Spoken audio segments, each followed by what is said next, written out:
Welcome back, everybody, for our final session of the conference. I'm Paul Resnick from the University of Michigan, and we've got, again, four invited speakers. Our first speaker is David Gibson. He received a PhD in sociology from Columbia and has taught at Harvard, UPenn, Princeton, and now Notre Dame. He's a scholar of social interaction, and he's studied a broad range of settings, ranging from corporate meetings to criminal juries to the Bernie Madoff Ponzi scheme. Today, he'll share some insights from his book, Talk at the Brink, Deliberation and Decision During the Cuban Missile Crisis.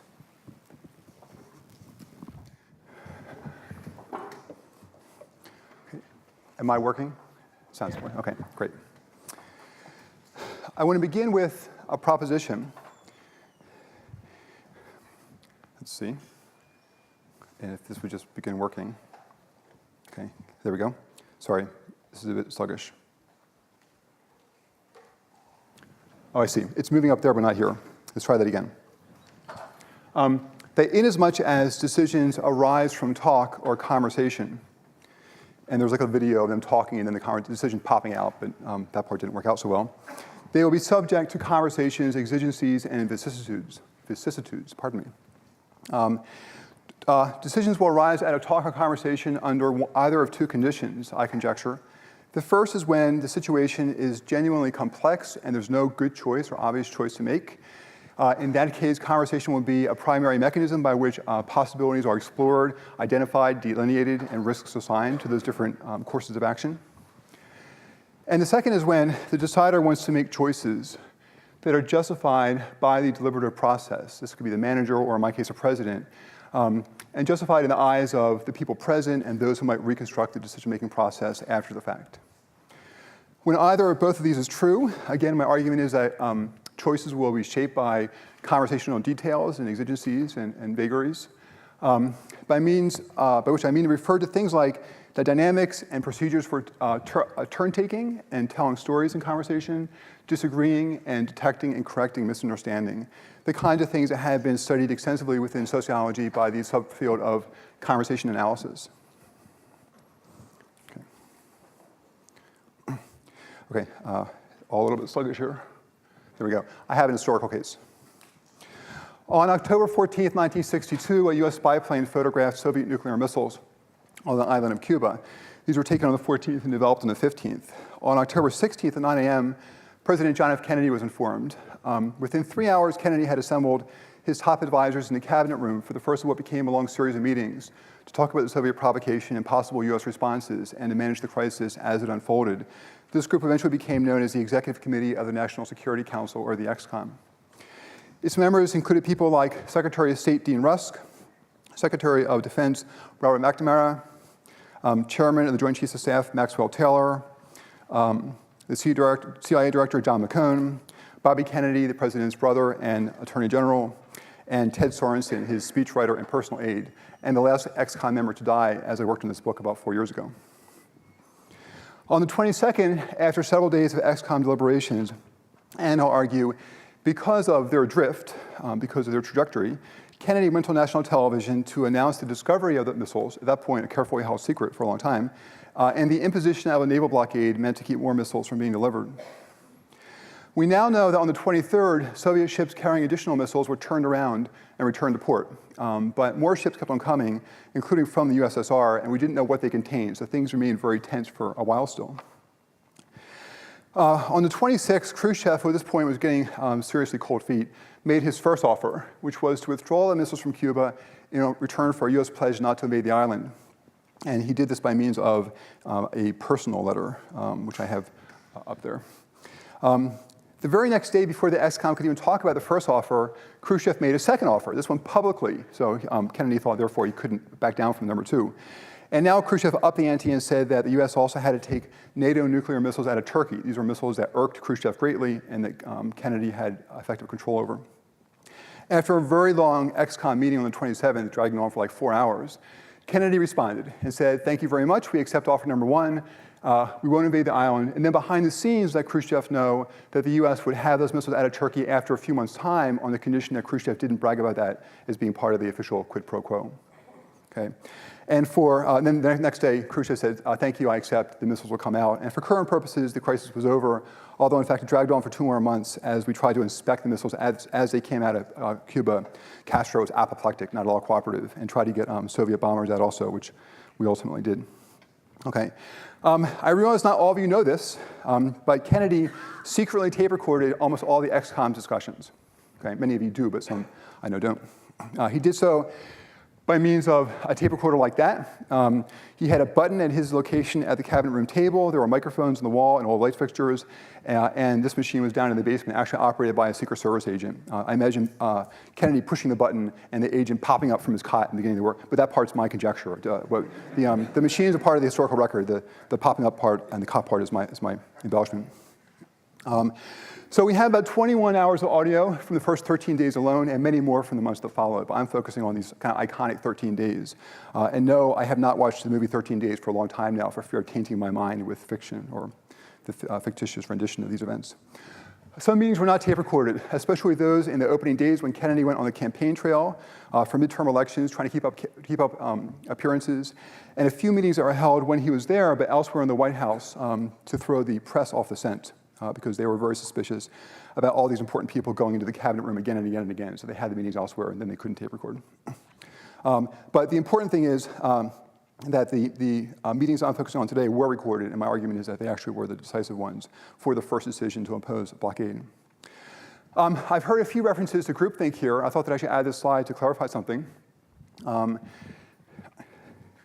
This, of course, is Irving Janis's idea that groups tend to reach consensus for the sake of cohesion, even when the objective facts don't warrant that conclusion. According to Janis, groupthink plagued decision-making during and leading up to the Bay of Pigs invasion in April of 1961. According to Janis, by October 1962, this crisis, things had changed. Kennedy had re-engineered the decision-making process to encourage open disagreement, the constant intake of new information, and the suspension of protocol and status differences in as much as that was possible, given all these important people in the room. This is basically true.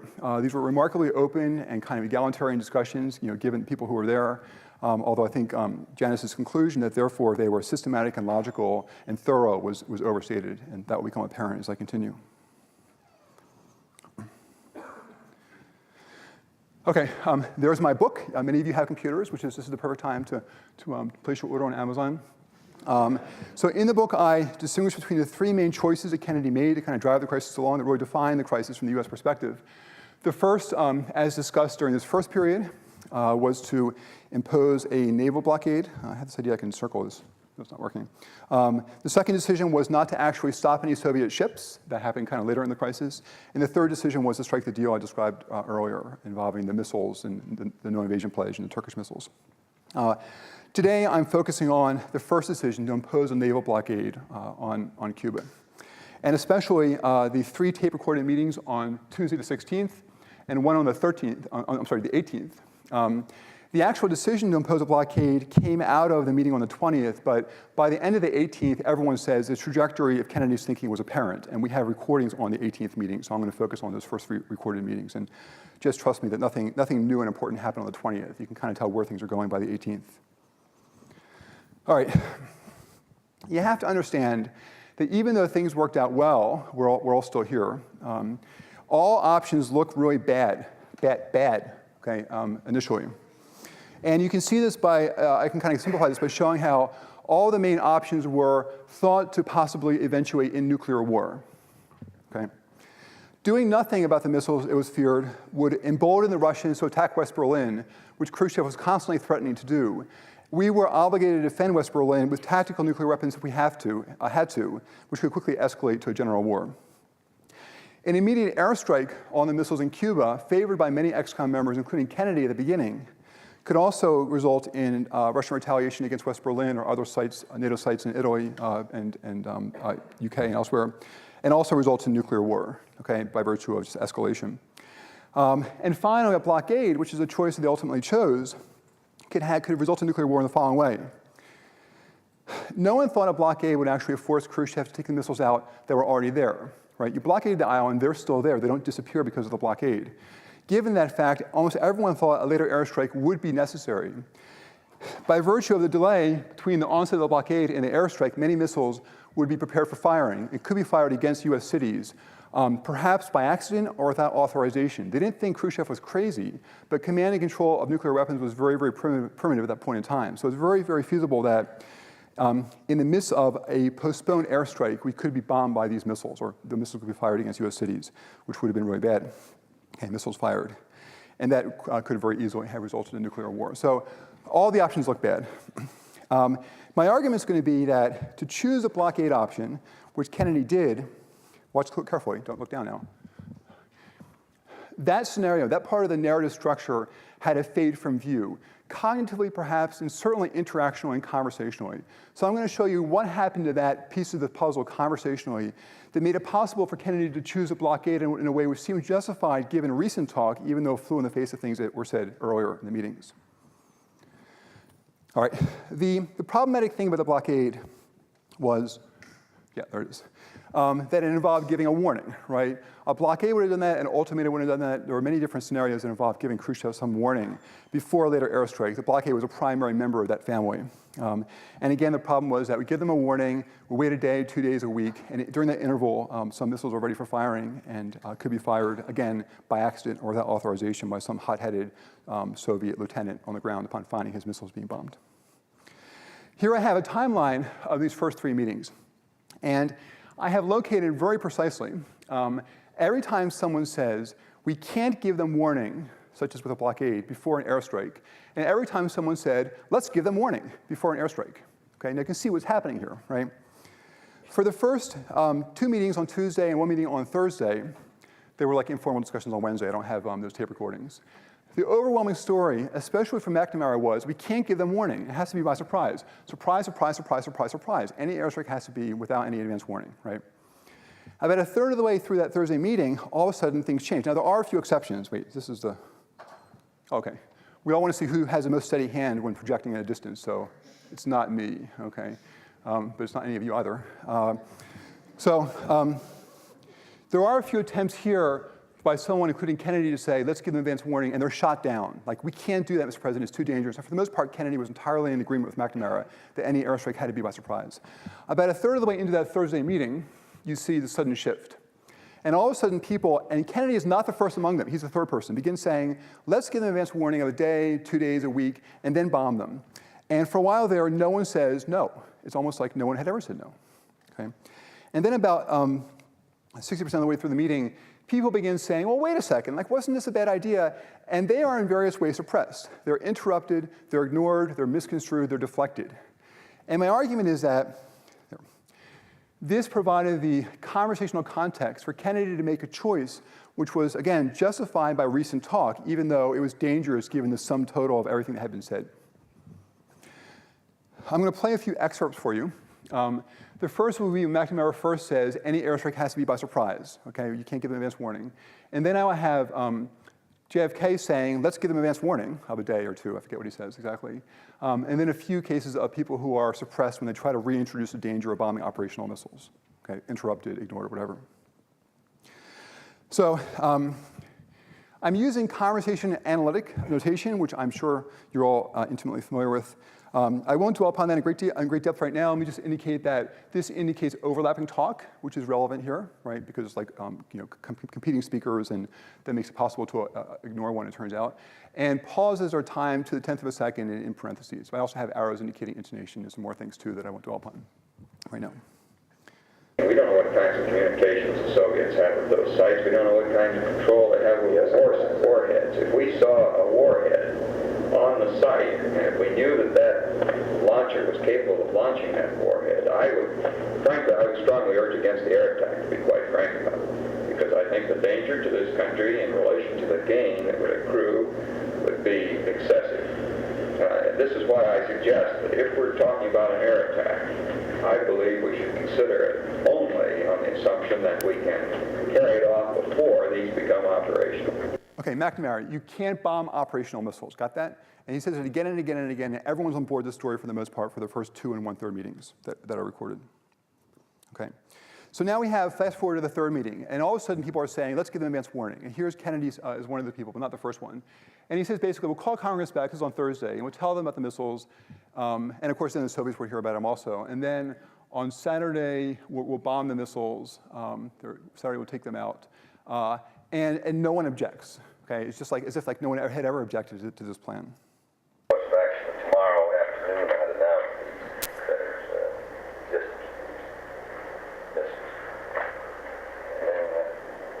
say that we're calling Congress back on Monday to consider them. And Saturday morning, so everybody knows about it. It isn't Pearl Harbor in that sense. We told everybody, when we go ahead Saturday, we take them out. And announce that they've been taken out, and any more to put in, we're going to take those out. And the Air Force. And the Air Force. There were different variations on the airstrike. One involved bombing the Air Force also. That part's not really so relevant here, but I can discuss it. So in this and 9 other instances in the first kind of, or the middle third or whatever, the third meeting, no one objects to this. No one, and furthermore, no one says, we used to object, okay? And this is in fact, in spite of the fact that, I know you're thinking, it's not true. The facts on the ground had not changed. After Kennedy chose a blockade, he worried anyone who would listen that this was a bad idea because of the missiles being fired against us. And for decades afterwards, McNamara said again and again, we didn't think this through very well because this is a real danger. So the facts themselves hadn't changed here. So an important idea here is that a suppression, by suppression I mean, I keep changing my definition, but this is my definition of this morning, thwarting the successful articulation of something which is topically urgent, such as nuclear war, right? No one would doubt that that's urgent. We have various kinds of suppression. Actually, the last one kind of shows suppression by omission, just not saying something which is relevant. I have an example of Kennedy anticipating a reference to the missiles and then not finishing the thought and no one else finishing it. I have an example of Bobby Kennedy trying to say this is dangerous and being talked over, and therefore he's ignorable because someone else can be responded to in the following turn taking. And then an example that illustrates suppression by interruption and what I'm calling suppression by deflection, mostly for lack of a better name. Okay, so here we have JFK saying, we're going to give them 12 hours advance warning, even that in the minds of many was time for them to finish work with some of the missiles. And then he says, and then we'll bomb them. He says, I know we lose the element of surprise. And you have to listen carefully because he says, I'm not so worried about the air. And here it means the Russian bombers or the Cubans, I guess the Russian bombers, the Air Force retaliating. So he's not so worried about the Air Force. And that formulation, to my mind, sets up a comparison. I'm not so worried about you, but you are a different matter entirely. But the second part is not forthcoming. He doesn't provide it, even though he anticipates it. No one provides it for him, even though there are these long pauses in which they could have. So they're like collaboratively not saying something which was in the air and almost said. Let's just say, wait a second, about we make this announcement, say the afternoon before, we send a message to Khrushchev saying, we said this, we have to do it, we're going to have to do it. And get Russians out of there in the next 12 hours. And that, we lose a good deal of advantage as far as surprise. But what we're, of course, we're trying to do is get the missiles to be, I'm not so worried about the air. They got atomic bombs, they get a couple of them over on us anyway, but at least the air you can take out, not you, after all, they don't maintain an air position over that island each time a plane takes off. More so, there aren't that many after all. You get a denial out of Romico to say they have any bases there, or the Russians are. Then there's a change in topic. And so in case you don't know, bombs are dropped from airplanes and missiles are fired. So he's saying, well, I'm not worried about the bombers or the bombs, but this formulation anticipates a comparison. But the missiles I am worried about, but he doesn't finish the thought and no one finishes it for him. Now, as one case, in isolation, it's inconclusive, but there is this pattern here of not saying something which was relevant and people failing to say it when they try to. Here's an example of that. So here's Bobby Kennedy, Bobby because Robert is confusing with Robert McNamara, and they called him Bobby anyhow. Bobby Kennedy says in line 14 and also in line 10, the missile will be in place. And here the issue wasn't the blockade, it was postponing an airstrike until Tuesday, but still the issue was bombing operational missiles. So Bobby tries to reintroduce this danger, and he's talking in overlap with Taylor here, and also here. And when Russ responds, he ignores Bobby and responds to Taylor. Actually, I guess I forget who else. Here he's talking in overlap with Taylor, here with many people. But in any case, Bobby Kennedy's turn is rendered innocuous and irrelevant because it was an overlap and therefore was ignorable in turn-taking terms. Militarily, which would be the best day to strike? Saturday, Sunday, or Monday? Militarily, considering Balancing everything on. I think that's a military question. Max is speaking, and he'd say Monday, I'd say Saturday. I'd say Tuesday. Well, even though the missiles will be in place, The more time we've got, the better we can do it. the missiles will be more in place. Mr. President,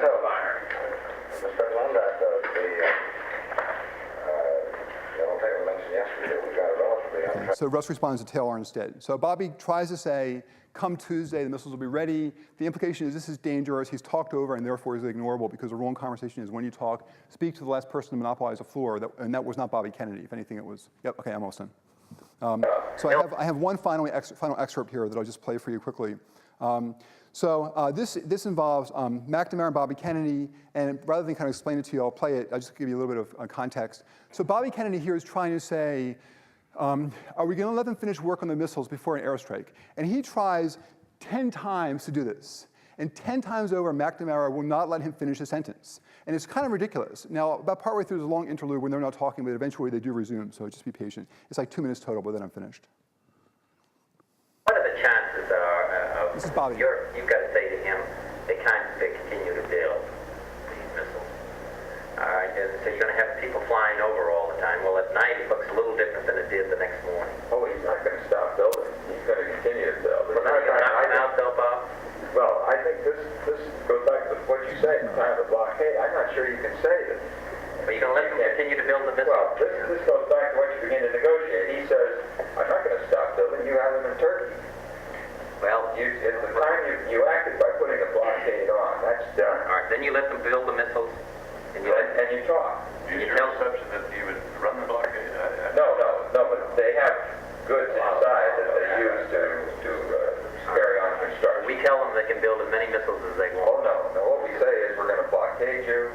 This is a danger to us. We insist that we talk this out and the danger be removed. Right, now, but they're going to go ahead and build the That's missiles. right. Overflights, definitely. So They put the missiles in place, and then they announce they got atomic weapons. Sure, and we say we have them in Turkey, and we're not going to tolerate this. What is the relationship then between the blockade and the danger? Well, all this time, Castro is being strangled. Why wouldn't you say that if construction goes on, you would Well, I might. But that's a more dangerous form of the blockade. What's your objection to taking out the missiles and the aircraft? My real objection to it is to kill several hundred Russians, and I think we're going to have a very strong response all around the world. Then you start killing Russians. Well, all right, then I'll go through the other course of action. But let's just go through that a little bit. You put the blockade on, and you tell them they can go ahead and construct it. No, I don't. You don't tell them, but what they go I say ahead. is that the danger must be removed. They construct their. But I don't say it has to be stopped They tomorrow. construct their missiles. Could I ask then how the discussion better proceed? Okay, and then they adjourn. Okay, so Bobby tries again and again. They construct their missiles, and he can't go forward. McNamara again and again shuts him down, which I think is really fascinating. All right, so in conclusion, my argument is that Kennedy was able to choose a blockade because the XCOM stopped talk about its principal danger, though the objective facts on the ground hadn't changed. This suppression was possible because of conversational rules and dynamics of turn-taking and so forth that could be used and abused to shut people down. And also what I can only refer to as a kind of forgivable amnesia, the ability or prerogative to forget what had been said earlier without being taken to task for it. Okay, thank you, that's the end.